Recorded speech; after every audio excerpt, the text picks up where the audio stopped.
नमस्कार. अॅग्रोवन मध्ये आपल्या सर्वांचं स्वागत. परतीच्या पावसाचा खूप मोठा फटका राज्यातील शेतकऱ्यांना बसलेला आहे. त्यांची उभी पिकं जमीनदोस्त झालेली आहेत. या नुकसानग्रस्त शेतकऱ्यांना राज्य सरकारनं 10,000 कोटींचं पॅकेज जाहीर केलेलं आहे. मात्र या पॅकेजवरून विरोधक त्यांच्यावर कुठेतरी आरोप करताना दिसत आहेत.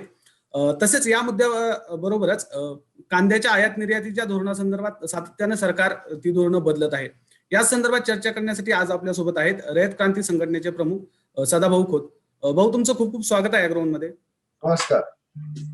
परतीच्या पावसाचा खूप मोठा फटका राज्यातील शेतकऱ्यांना बसलेला आहे. त्यांची उभी पिकं जमीनदोस्त झालेली. काय त्यांच्या अवस्था झालेली आहे, काय त्यांच्या व्यथा आहेत?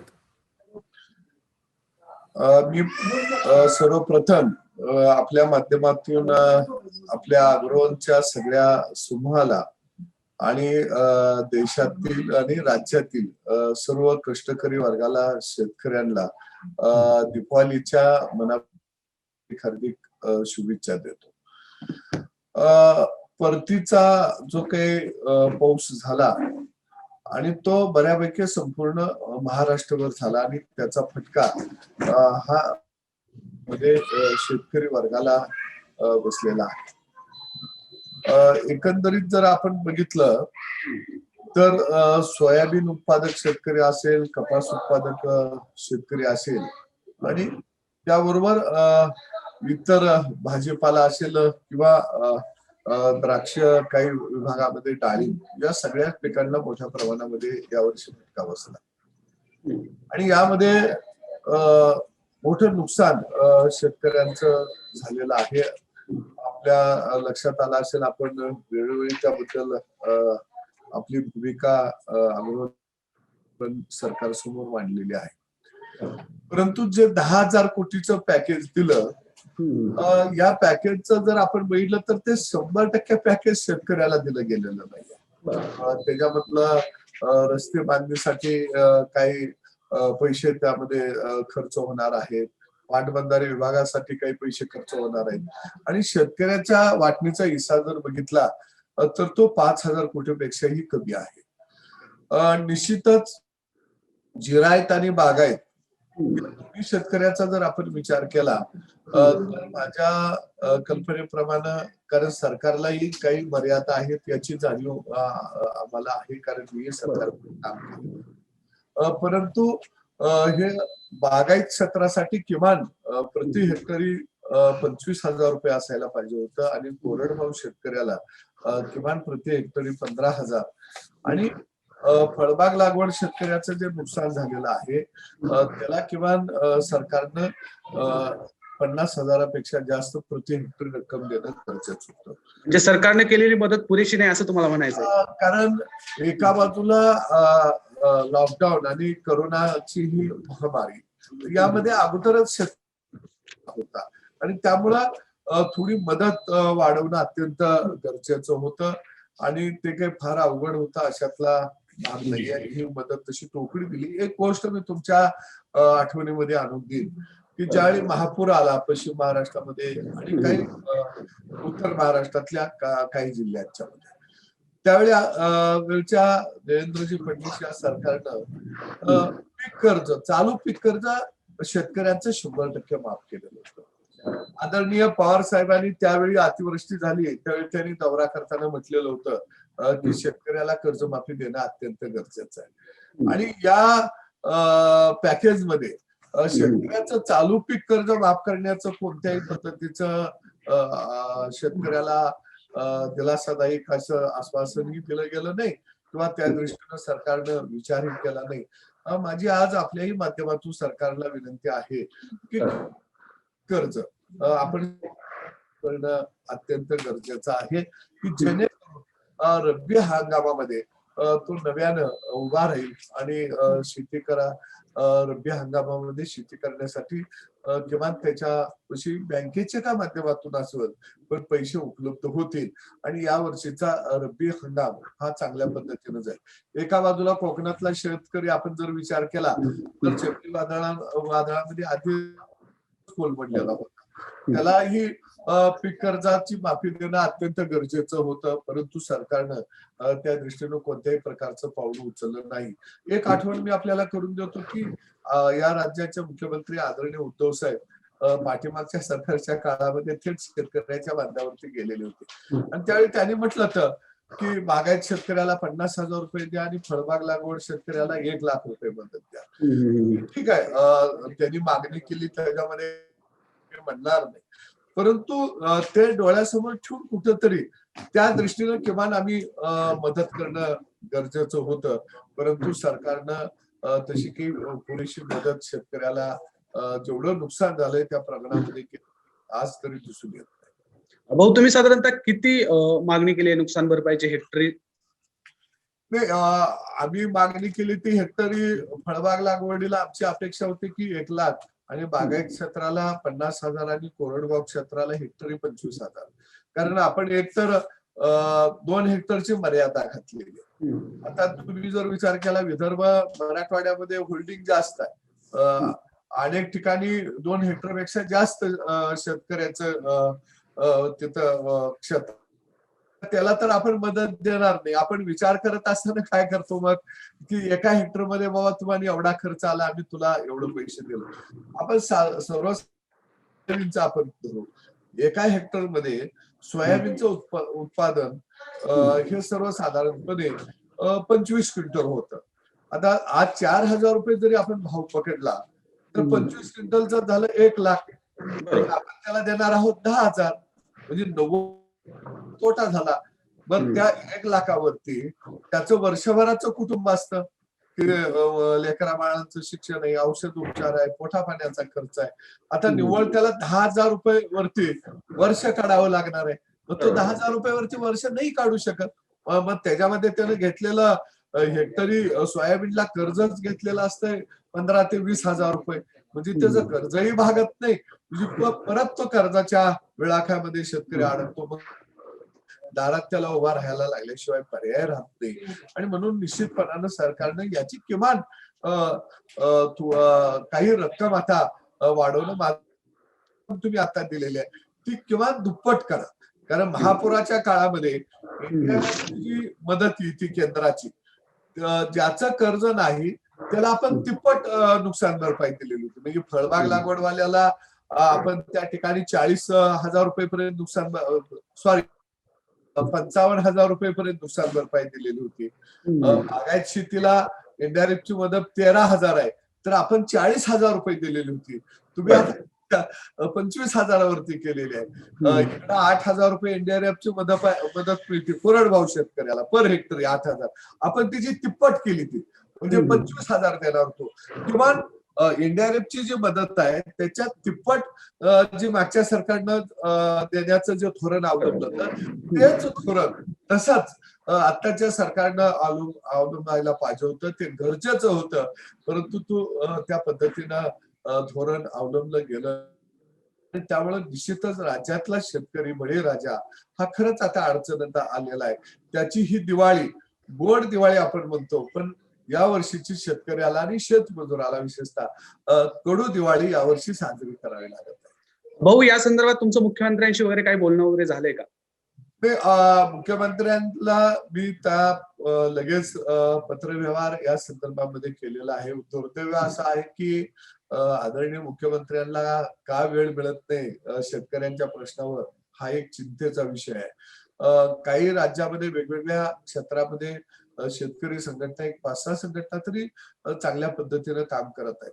मला वाटतं की आपण ज्या पद्धतीने आता चर्चा तशी झूम वरती राज्यातल्या शेतकऱ्यांच्या नेत्यांच्या बरोबर 1 तास जर त्यांनी दिला असता तर नेमका विषय कशा पद्धतीने आपण हाताळला गेला पाहिजे आणि शेतकऱ्यांचं कशा पद्धतीनं समाधान करता येईल, तर तिची भूमिका प्रत्येकानं त्यांच्यासमोर ठेवली असते.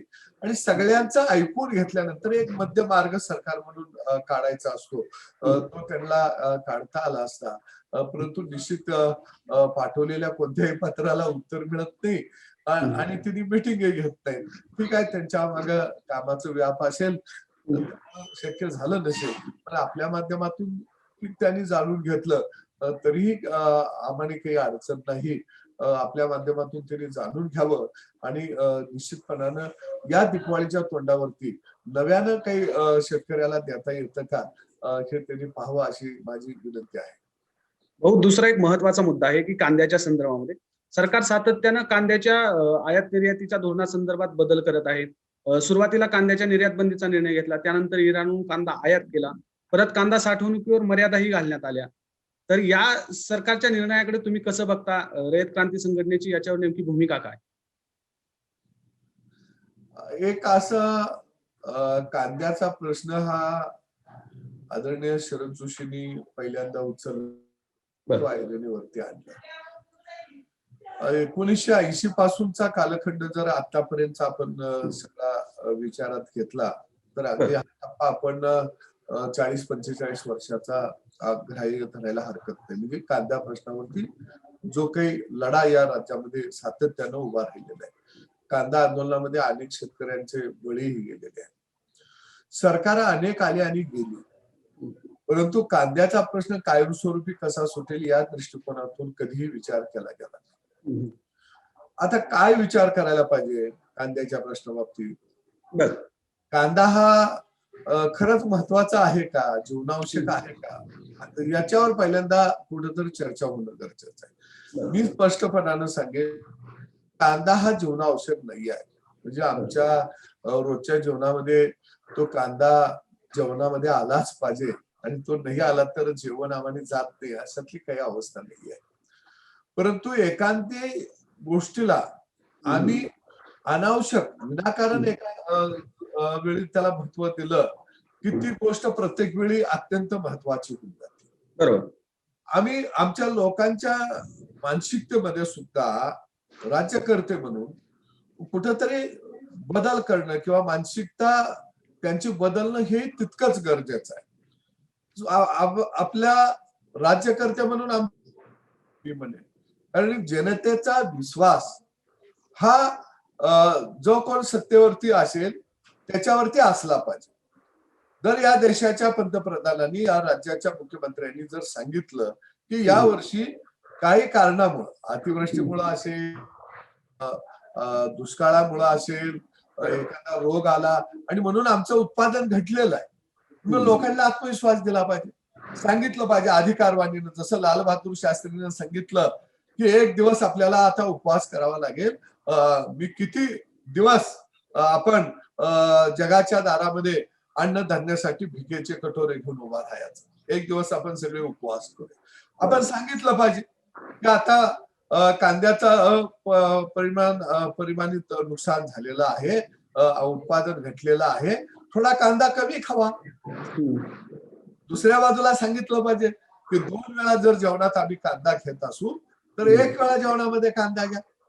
कांद्याचे पदार्थ जर आपण बनवत असू तर दररोज कांद्याचा पदार्थ जर बनवून आपण खात असू तर त्या आठवड्यातनं 2 वेळा खावा आणि 4 महिने थोडा स्थिर राखा.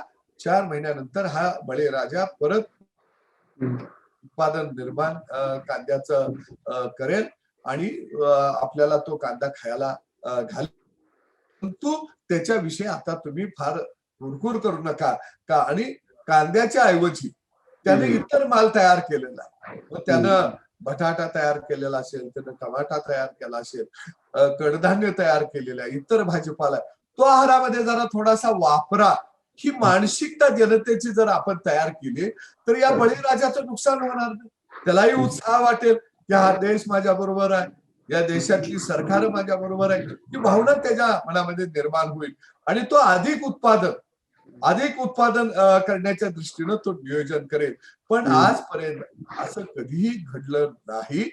कारण एक गोष्ट आपण मान्य करू, अरे नाही कांदा खाल्ला म्हणून कुठं अशी महामारी आली का बाबा राज्यामध्ये, देशामध्ये झाल्यामुळं तो शरीरामध्ये त्याचा कांद्याचा अंश न गेल्यामुळं किंवा तो पदार्थ न गेल्यामुळं एक अमुक आजार बळावलेला आहे त्याच्यावरती, जगात कुठं जाता औषध नाहीये, त्याच्यावर एकच औषध आहे कांदा, असं नाही कधी घडलं. आणि औषध गोळ्या नाही मिळाल्या तर मनुष्य दगवतो, पण कांदा खायला नाही मिळाला म्हणून कोण दगवत नाही, कोण मरण नाही पावत. मग थोडा स्थिर धरायला पाहिजे. परंतु तसं न होता आमची सरकार ज्या दिशेला जास्त जात असतं त्या दिशेनं लोकांची मानसिकता तयार करायची. म्हणजे मग आपलं अपयश झाकता येतं. लोकांचं लक्ष डायव्हर्ट फक्त मग कांद्यावरच करून टाकायचं.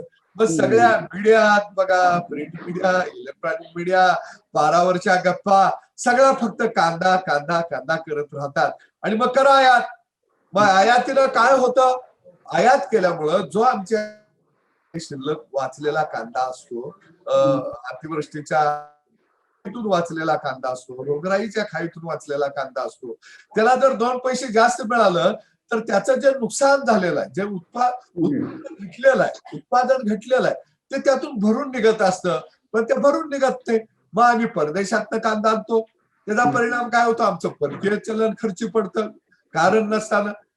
मग हिथं जर तो 100 कांदा शेतकऱ्याला जर मिळायला लागले तर त्याचं राहणीमान उंचावेल, आमचं परकीय चलन वाचेल, आमचं चलन बाजारपेठेमध्ये फिरायला लागेल आणि शेतीमध्ये नवं तंत्रज्ञान तो आणू शकेल.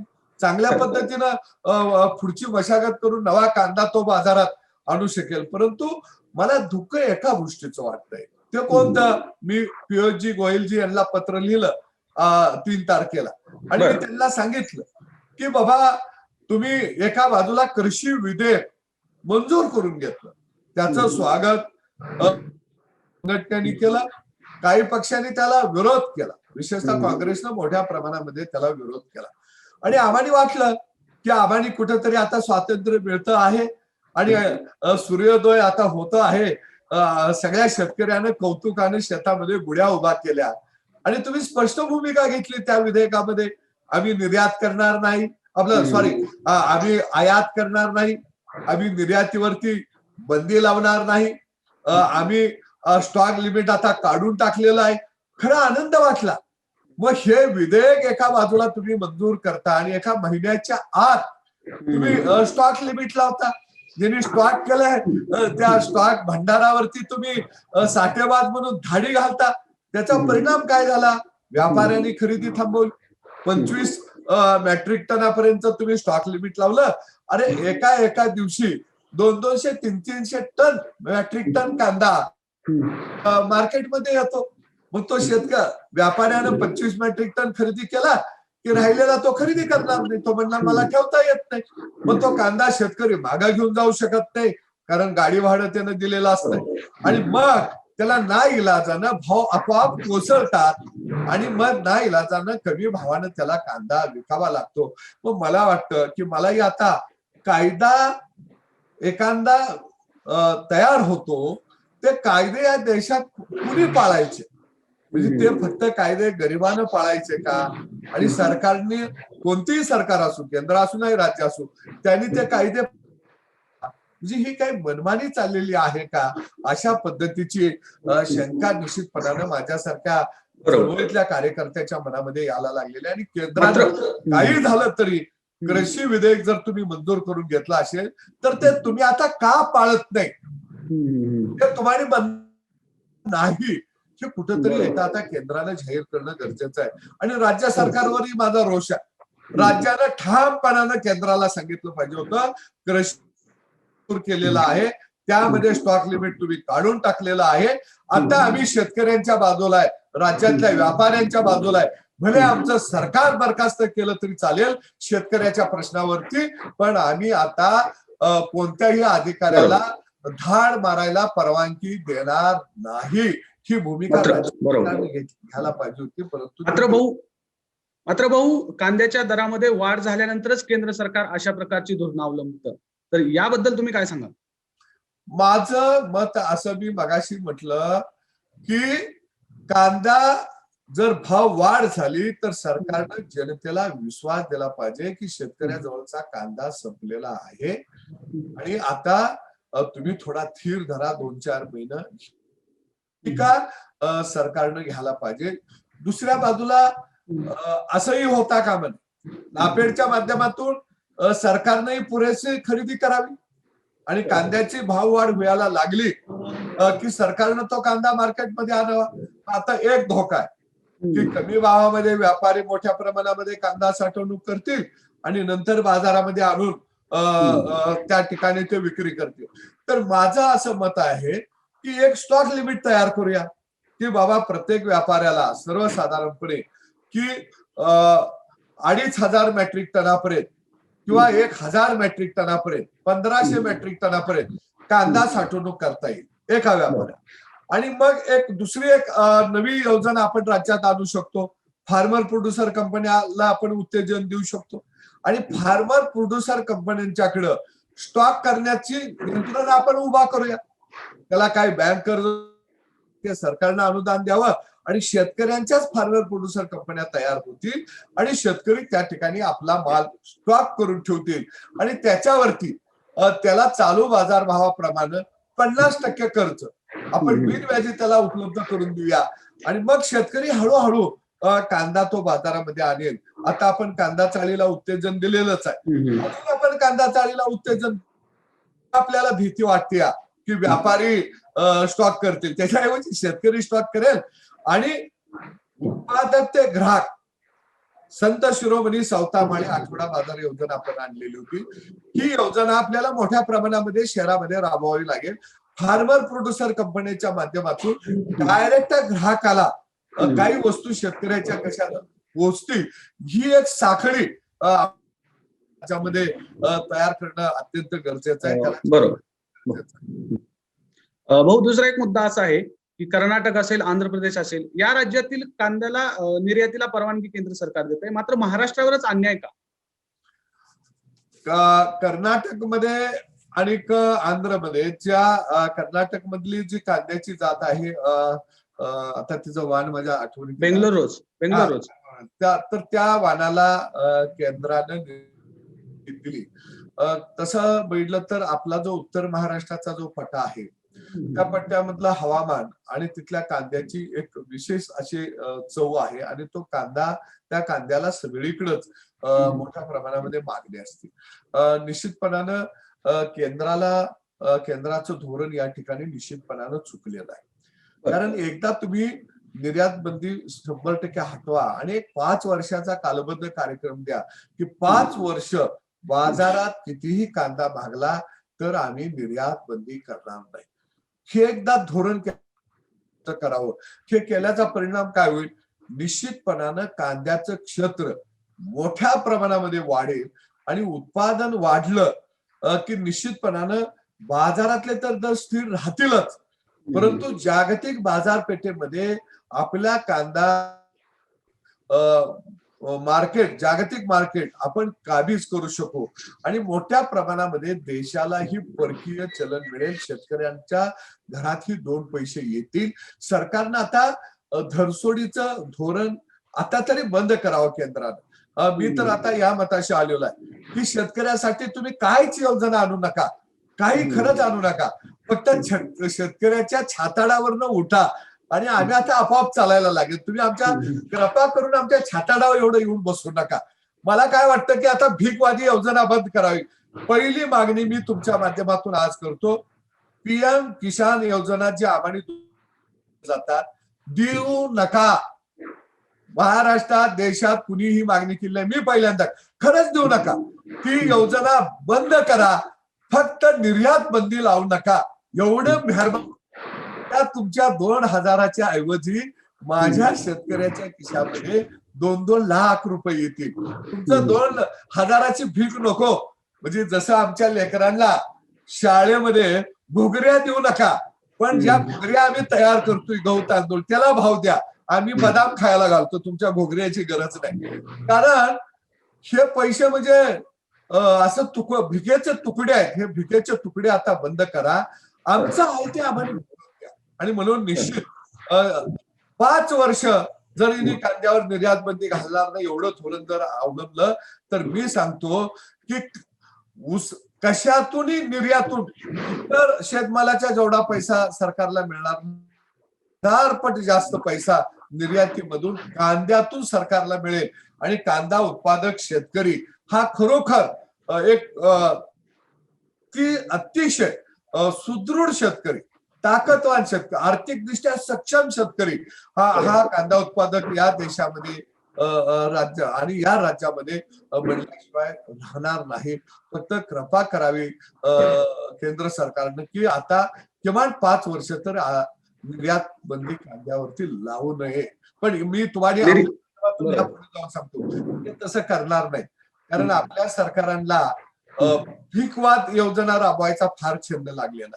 पुन्हा अनुदान द्या, परदेशातून आयात करायचा, तर सगळी सरकार त्या आयातीमध्ये गांजाड झालेले आहेत. गांजाड म्हणजे आता हे शब्द वापरणं अयोग्य आहे. की यांना जशी एखाद्याला गांजाची सवय लागते ना, त्याला गांजा जरी नाही वाटला तर नुसता धूर लागला तरी तो 2 भाकरी जास्त खातो, वडायला नाही मिळालं. तसे गांजाडू झालेले आहेत सगळे, कारण ह्यांना आयातीचा नाद लागलाय, छंद लागलाय, तर पैसे मिळत असतात.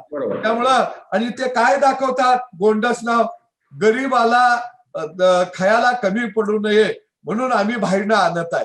अरे कशाला आणताय, इथं 140 कोटी लोकसंख्या झाल्याने ह्याला हाताला काम मिळून द्या. काय इथं रोजगार जर वाढायचा असेल तर तो शेतीमध्ये वाढू शकतो. थोडंसं शहाणपणा दाखवूया. भाऊ, मग कांद्याच्या निर्यातीच्या संदर्भामध्ये रयत क्रांती केंद्र सरकारच्या विरोधात मैदानात उतरणार का? मग नाही, मी म्हणूनच म्हटलं की पहिलं आंदोलन निर्यात बंदी जाहीर झाल्याबरोबर आम्ही नाशिकला जाऊन केलं, कारण आम्ही कुणाचे गुलाम नाही आहे. आम्ही घटक पक्ष जरूर आहोत, परंतु आम्ही शेतकऱ्याच्या प्रश्न, आणि म्हणून निश्चितपणानं मी पहिलं पत्र केंद्राला ताबडतोब, या ठिकाणी मी 2 पत्र लिहिली. एक अर्थमंत्री आदरणीय श्रीमती निर्मला सीतारामन यांना पत्र लिहिलं आणि पियुष गोयल यांना पत्र दिलं. एक गोष्ट मला आता परत आपल्या माध्यमातून मांडावी वाटते, ती थोडी टीकात्मक असेल, टीका होतील माझ्यावरती. मी ज्या भारतीय जनता पक्षाबरोबर आहे ते थोडे नाराज होतील. मला वाटतं पियुष गोयलचं व्यापार मंत्रालय सांभाळलं की तुम्हाला शेतीतलं नाही आहे कळत. मला वाटतं की ज्याला शेतीतलं समजतं, आमचा तो फेटावाला तिथं न्या, तो शाळा नको शिकलेला. आता सगळ्यात जास्त शेतकऱ्याचं नुकसान जर कुणी केलं असेल तर हायफाय राहणाऱ्या माणसांनी केलेले आहे, जास्त शिकलेल्या माणसांनी केलेले आहे. मला वाटतं शेतात जो निंदायला बसतो ना किंवा कोळपा धरतोया, त्याला या देशाचा व्यापार मंत्री असं म्हणा. बाकीचं तुम्ही सोन्या चांदीचा दुसरा करा, काय आम्हाला त्याचा देणार घेणार. पियुष गोयलचं हे काम नाही आहे. त्यांनी खऱ्या अर्थानं पूर्णपणे कांदा उत्पादक असेल नाही शेतकरी असेल यांच्या विरोधामध्ये त्यांनी निर्णय घेतलेले आहे. आणि पियुष गोयलची यांची काही चूक आहे असं मी म्हणणार नाही, कारण त्यांचा जन्म हा जर एखाद्या वाडीत झाला असता, डोंगर कपारीतल्या गावात झाला असता, तर मग त्यांना कळलं असतं की काय निर्णय घेतला. ती चिखल मातीत निंदायला आले नाही. माझं मत आहे, कृषीच्या संदर्भामध्ये जर कुणाला व्यापार मंत्री करायचा असेल, शेती मंत्री करायचा असेल, तर त्याचा बाप शेतीत होता का, कोळप धरलंय का, त्याला नांगरट करता येते का, त्यानं कधी पेरणी केली आहे का, कधी खत घातलंय का, किंवा बायको कधी भांगलायला शेतात बसलाय का, गडी कृषी मंत्री वगैरे पाहिजे. ती ही जॅकेट बिकेट घालून पांढरी भट्टीची कपडे घातलेलं गडी हे जर आलं तर आमचं भलं होणार नाही. अगदी आमचे पवार साहेब कृषी मंत्री होते, तेव्हा बी कांद्याचं वाटोळं असंच झालं. त्यामुळं खेळला फक्त रेशनिंगला धान्य वाटायची सवय ना मोठा आहे. 2 रुपये किलो पुन्हा बाहेरनं आणा, स्वस्त दरात तिथं वाटा. अरे धर्मादाय संस्थेसारखं तुम्ही चालवू नका. सरकार म्हणजे हे लंगर नाहीये आणि खवाने हात पुशीत जावा. खऱ्या अर्थानं ज्याच्या विषयाबाबत, ज्याच्या पिकाबाबतीत निर्णय घेतोय किंवा ज्या विषयाचा आपण निर्णय घेत आहे त्याचं त्या क्षेत्रामध्ये काम कोण करत आहे त्याला जाऊन विचारा. राहून द्या आम्हाला विचारायचं.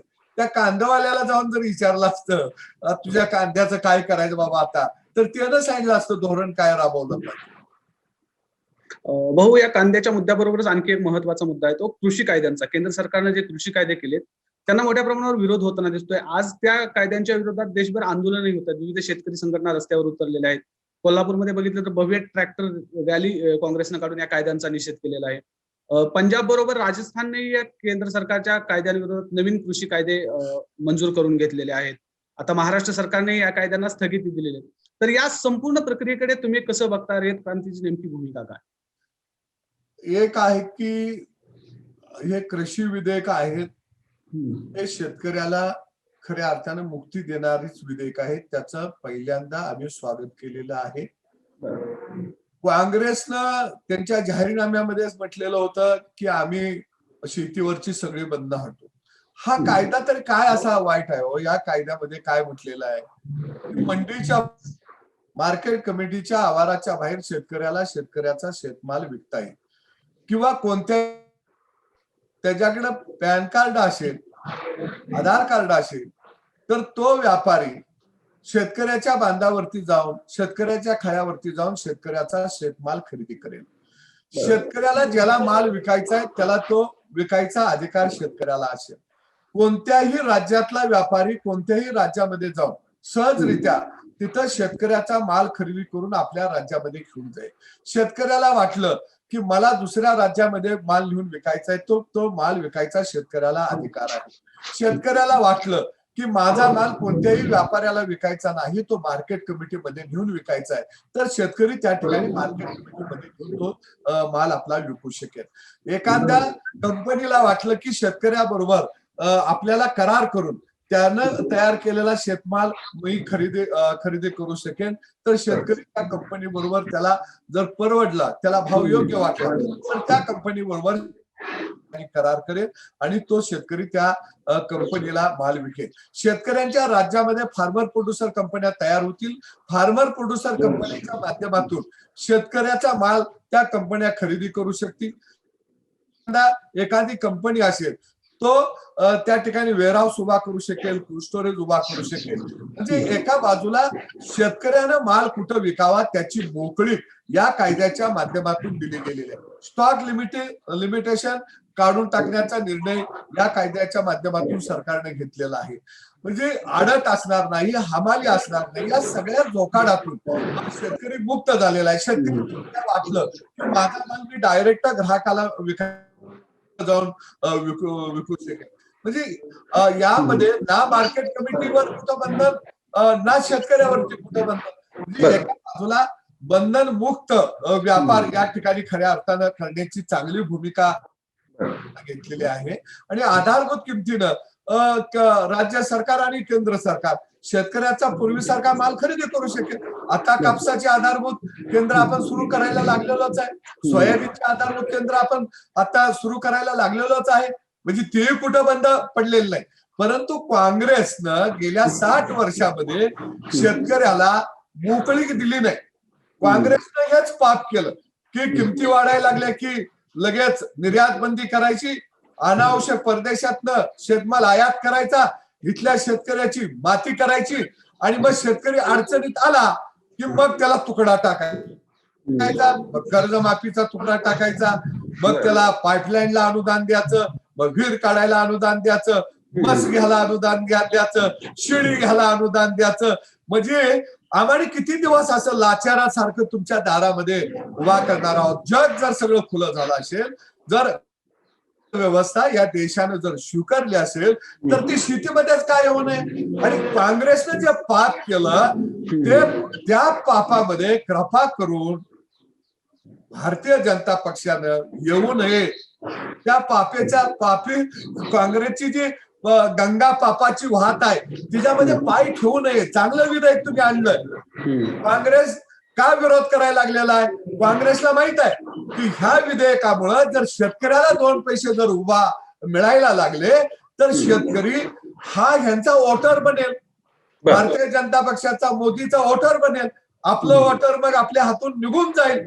आणि म्हणून खऱ्या अर्थानं काँग्रेस याला विरोध करत आहे. आणि रयत क्रांती संघटना या विधेयकाचा समर्थन तर करतच आहे, परंतु ह्या विधेयकाप्रमाणे केंद्रानं वागावं म्हणून आम्हाला आता आंदोलन करावं लागत आहे की हे विधेयक तंतोतंत लागू करा आता केंद्राकडे. हो, याच संदर्भात आपले जुने सहकारी असणारे माजी खासदार राजू शेट्टींनी या विधेयकांना विरोध केलेला आहे. त्यांचं असं म्हणणं आहे की या विधेयकांमध्ये कायद्यांमध्ये कुठेही हमी भावाचं संरक्षण देण्यात आलेलं नाही. त्याच्यामुळं सरकारनं हे कायदे बदलून नवीन शेतकऱ्यांच्या हिताचे कायदे आणावेत असं त्यांनी म्हटलंय. तर याच्याबद्दल तुमची भूमिका? आदरणीय माझे सहकारी माजी खासदार राजू शेट्टी साहेब यांनी परवा असं एक ठराव केला त्यांच्या अधिवेशनमध्ये की आधारभूत किमतीचा कायदा किंवा आधारभूत किमतीला आम्ही शेतमाल खरेदी करू या समावेश या नवीन कृषी कायद्यामध्ये सरकारनं करावा. आता त्यांना माझी विनंती आहे की आता राज्यामध्ये तुमचं सरकार आहे, आता आधारभूत किमतीनं केंद्र सुरू होत आहेत कापूस खरेदी, उडीद मूग खरेदी करायला, त्याची उद्घाटन करायला तुम्ही जावा. तुम्ही त्याचं एक लिस्ट मागून घ्या, कुठं कुठं केंद्र सुरू होत आहेत. नसेल तर मी एक लिस्ट तुमच्या माध्यमातून त्यांना पाठवतो, राज्यामध्ये या ठिकाणी केंद्र सुरू आहेत. आधारभूत किमतीनं शेतमाल खरेदी करायचा पारंपरिक धोरण हे पूर्वीपासूनच आहे. आता नवीन त्याच्यामध्ये समावेश करायची गरज नाही आहे. जर मला सांगा, एखादा कायदा की पूर्वी झाला असेल आणि त्या कायद्यानुसार जर फाशी देण्याचा त्याच्यामध्ये जर तो केला गेला असेल, तर नवा कायदा करताना प्रत्येक वेळी फाशी देणे म्हणायची गरज नाही. पूर्वी तो पारंपरिक आपण धोरण स्वीकारलेलं आहे आणि आपण त्या पद्धतीने खरेदी करत आहोत. परंतु त्यांचा काय झालंय, पवळा वाण नाही तर गुण लागला. म्हणजे ते पुरा बी कायदा विरोधात आहेत, बोलत नाहीत, आणि पुरा मग म्हणायचं ह्यात त्यात एक अंक राहिलेला आहे. तर या देशाच्या पंतप्रधानांनी स्पष्टपणानं सांगितलेलं आहे की आम्ही शेतकऱ्यांचा शेतमाल आधारभूत किमतीनं खरेदी करण्याचं जे पूर्वी जे धोरण होतं तेच धोरण पुढच्या काळामध्ये सुद्धा राहील. आणि यावर्षी तर आता केंद्र सुरू होत आहे. आता प्रश्न कोणता आहे, प्रश्न जो आहे की आता सरकार परत मला असं समजतंय की मोठ्या तेल आयात, खाद्य तेल आयात करण्याच्या बाबतीमध्ये निर्णय घेत आहे. गेल्या 2 वर्षापूर्वी आपण काय केलं, आयात कर आपण वाढवला. त्याच्यामध्ये आपण सूर्यफूल, मोहरी असेल किंवा सोयाबीन असेल, आयात कर आपण 35% वाढवलेला. आपल्या ह्याच्यातच अंकामध्ये आपण छापून आणलेलं होतं. रिफाईंड तेलावरती आपण आपल्या ह्याच्यामध्ये होतं अग्रवनमध्ये. आता ते आयात शुल्क सरकार कमी करायचं. आता काय होणार आहे, जर आयात शुल्क जर तुम्ही खाद्य तेलावरचं, तेलबियावरचं जर तुम्ही केलं तर आता सोयाबीनचा भाव हा 4,500 रुपयेपर्यंत गेलेला आहे. कपाशीचा भाव चांगला आहे, मोहरीचा भाव चांगला आहे, भुईमुग शेंग्याचा भाव चांगला आहे. हे सगळे भाव कोसळतील, म्हणजे कांद्यासारखंच होईल. आणि सगळ्यात काय वाईट आहे की आज सरकार खरेदी करावी लागणार नाही, कपास खरेदी करावी लागणार नाही आधारभूत किमतीत, सरकारला सोयाबीन खरेदी करावी लागणार नाही. म्हणजे खरेदीवरचे पैसे वाचतील. पण शासनामध्ये बसलेले अधिकारी हुशार आहेत, त्यांना माहित आहे खरेदी जर नाही करता आली तर मग भ्रष्टाचार कसा करायचा. त्यांना भ्रष्टाचार करता यावा, तिजोरीतले यावे, खरेदी केंद्र सुरू कशी राहतील, पैसे त्यातून कसे लाटता येतील, म्हणून हे आयात शुल्क कमी करतील आणि मग खरेदीची केंद्र मोठ्या प्रमाणामध्ये उभा करतील.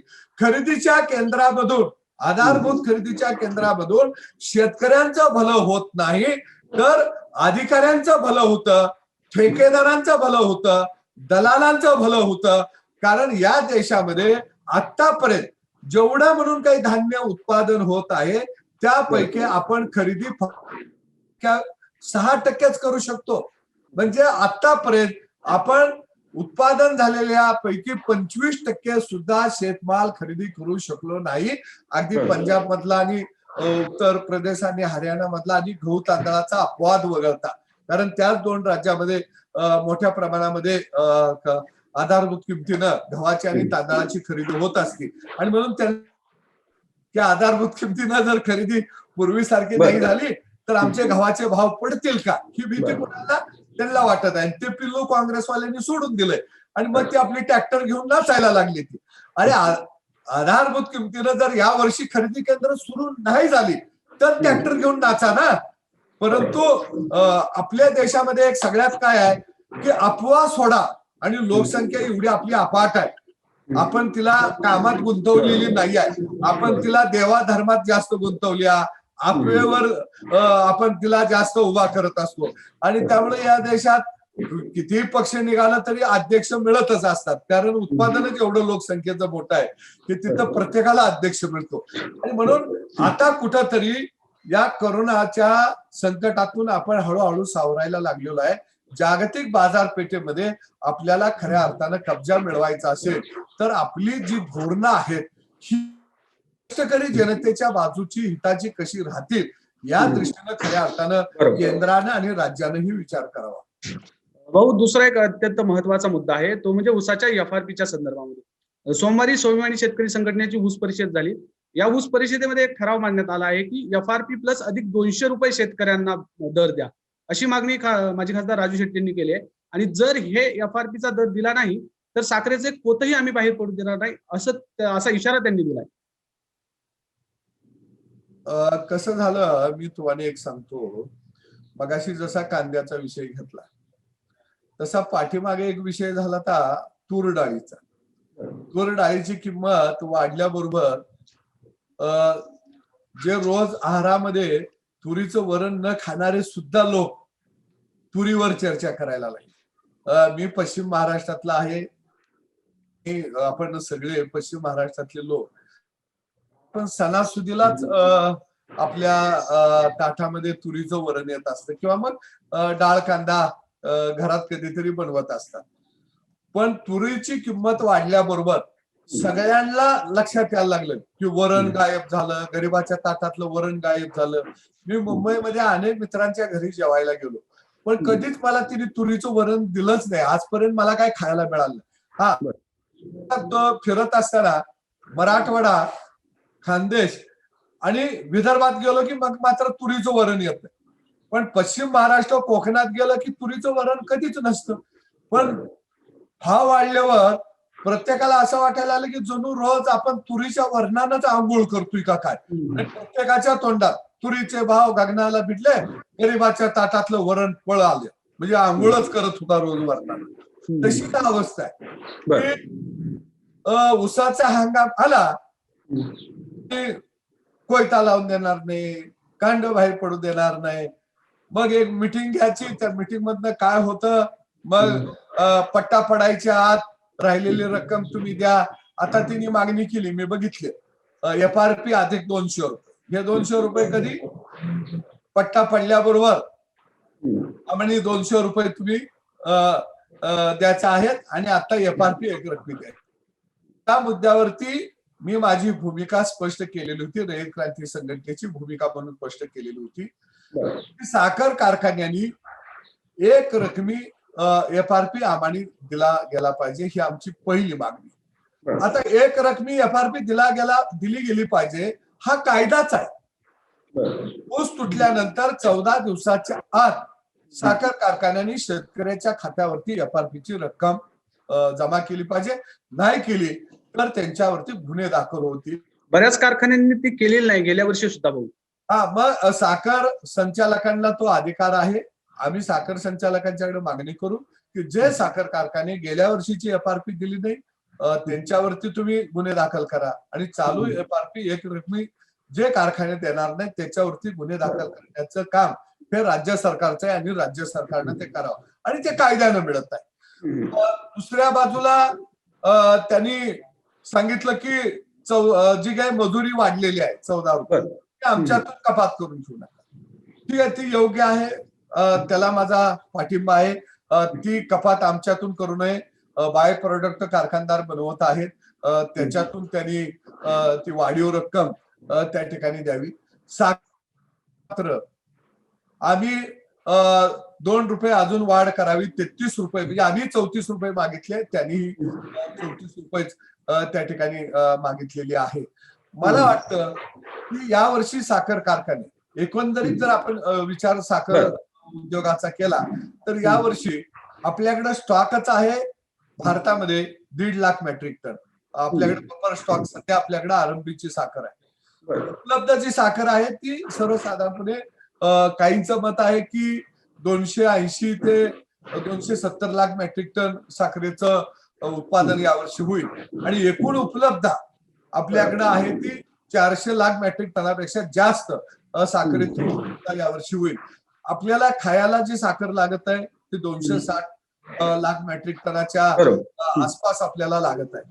परंतु यावर्षी निर्यातीला, जसं गेल्या वर्षी आपण निर्यातीला ज्या पद्धतीनं गेल्या वर्षी आपण 59 लाख मेट्रिक टन निर्यातीला परवानगी दिलेली होती, तर यावर्षी सुद्धा तेच पद्धत केंद्रानं मोठ्या प्रमाणामध्ये आपल्याला निर्यात साखर करावी लागेल आणि निर्यात केली तरच बफर स्टॉक अन्यथा साखर धंद्यावर मोठा परिणाम तयार होईल. राज्य सरकारने त्या बाबतीत पुढाकार घेणं गरजेचं आहे. भाऊ, FRP प्लस 200 रुपये ही राजू शेट्टीची मागणी आहे, याच्यावर तुमची नेमकी भूमिका काय, मुद्दा आहे? मी तुम्हाला सांगतो, ही भूमिका स्पष्ट तुम्ही समोर आणा. या वर्षी राज्यातले साखर कारखाने FRP हा बेस कसा देतील याकडे कटाक्षानं सगळ्या संघटनेनं बघणं गरजेचं आहे. आणि राज्य सरकारनं पहिल्यांदा FRP कारखान्यांना देणं भाग पाडावं. त्यासाठी भले कर्ज उभा करावं लागलं तर ते कर्ज उभा करायला आता सरकार थकामी देत आहे. सरकार आता 200 रुपयाचा मुद्दा मी सांगतो, हा सगळ्यात महत्वाचा मुद्दा आहे. जर केंद्र सरकारने किलोला 2 रुपये साखरेला वाढवले तरच साखर कारखाने FRP अधिक 200 रुपये देऊ शकतात.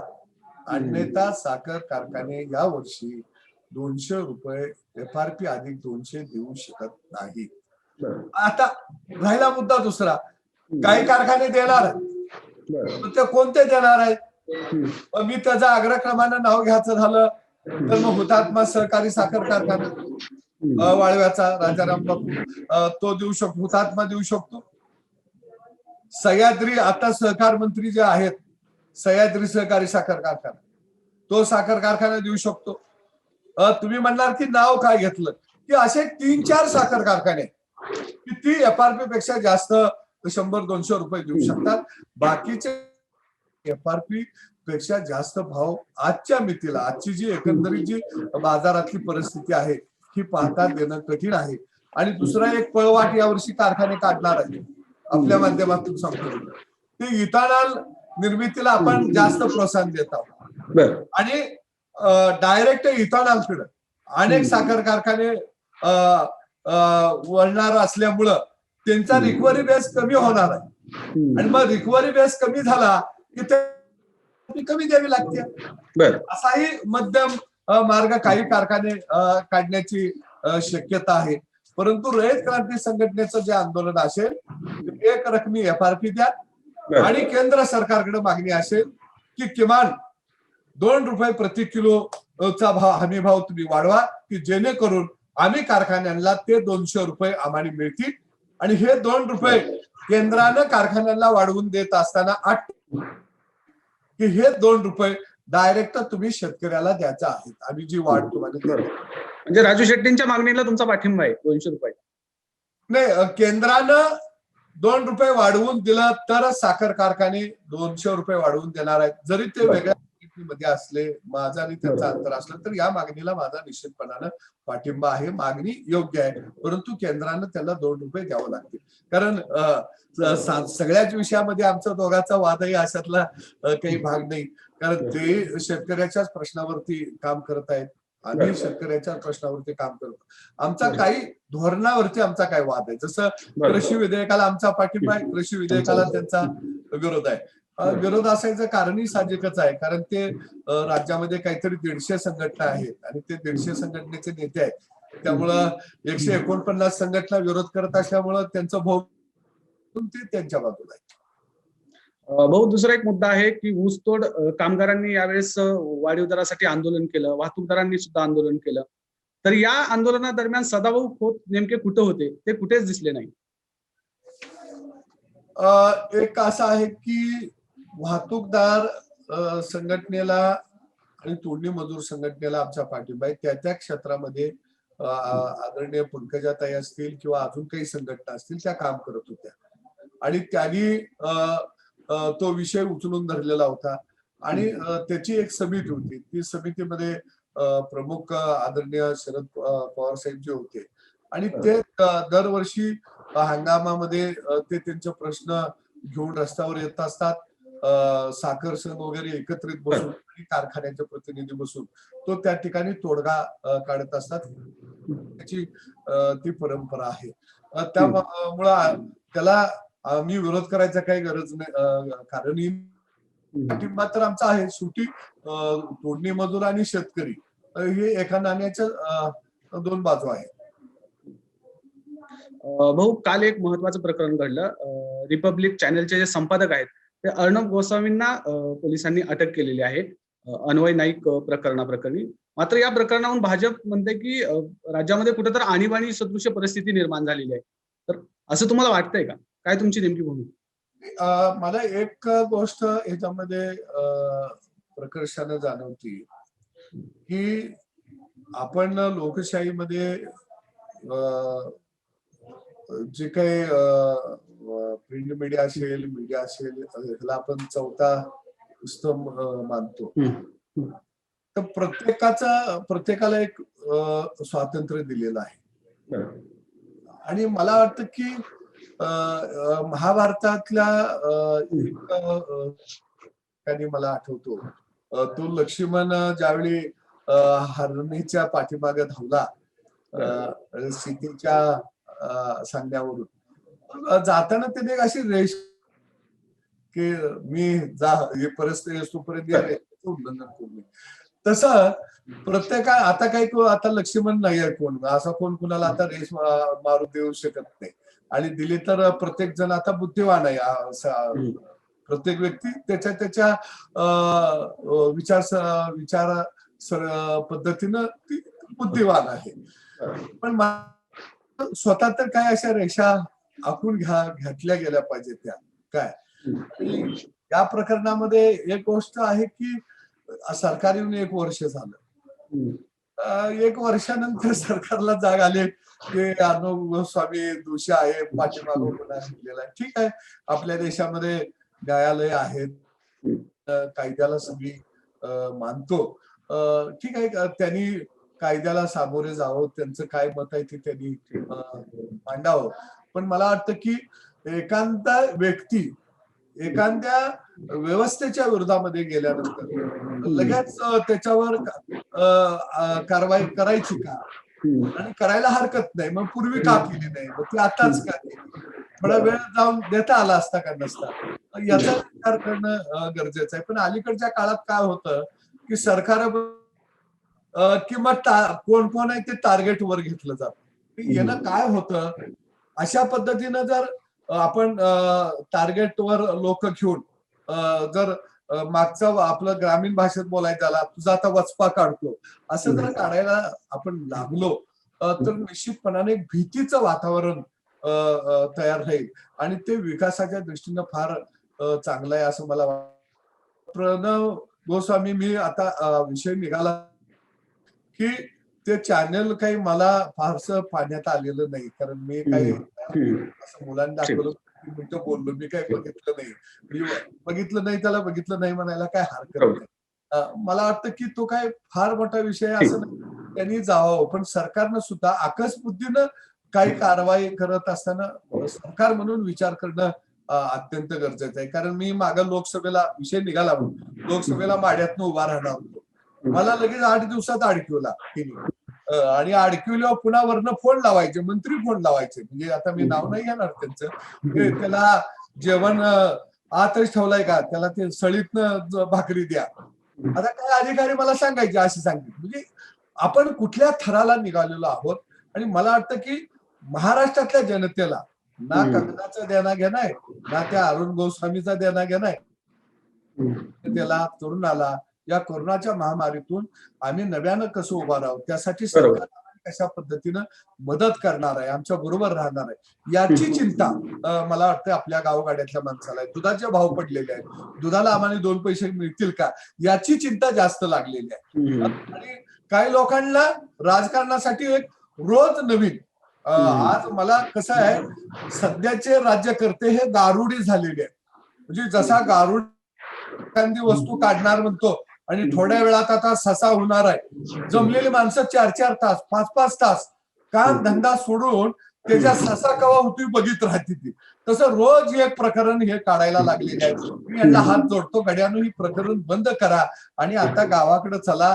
शेतातल्या शेतकऱ्याचा प्रश्न बघा, शेतमजुराचा प्रश्न बघा, तरुणांचे काय प्रश्न आहेत बघा, उद्योगधंदे कसे उभा राहतील बघा आणि पैसा कसा सामान्य माणसाच्या खिशामध्ये येईल आणि जगेल हे धोरण कुठंतरी राबवण्याच्या दृष्टीनं सरकारनं काम करावं. भाऊ, माझा शेवटचा प्रश्न आहे.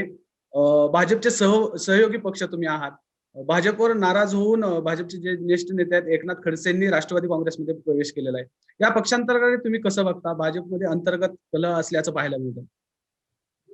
आदरणीय एकनाथ खडसे साहेब यांचं राजकारणामध्ये समाजकारणामध्ये भारतीय जनता पक्ष उभा मोठं योगदान आहे. खरं त्यांनी मला विचारलं तर शेवटी तो भारतीय जनता पक्षाचा अंतर्गत प्रश्न आहे, परंतु पक्ष त्यांनी सोडायला नाही पाहिजे होता.